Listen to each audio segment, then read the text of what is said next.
Good morning, champs. Today we solve a slightly harder conjugate limit involving two square roots. We want the limit as x approaches 0 of square root of 1 plus x minus square root of 1 minus x divided by x. As always, we begin with direct substitution. Plug in x equals 0, the numerator becomes 1 minus 1, and the denominator becomes 0.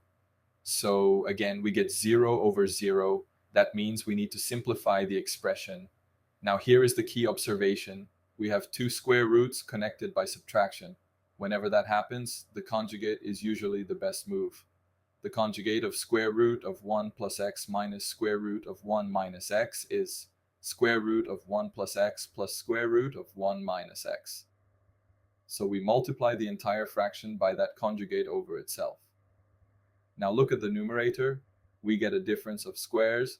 So square root of 1 plus x squared becomes 1 plus x, and square root of 1 minus x squared becomes 1 minus x. So the numerator becomes 1 plus x minus quantity 1 minus x. Careful with the signs. Distributing the minus gives 1 plus x minus 1 plus x. The ones cancel, leaving 2x. Now rewrite the fraction. We get 2x divided by x times square root of 1 plus x plus square root of 1 minus x. Now we can cancel x, so the expression simplifies to 2. Now substitute again. Plug in x equals 0. We get 2 divided by 1 plus 1, so the limit is 1. Quick takeaway. When two square roots are subtracted, multiplying by the conjugate often removes both roots at once.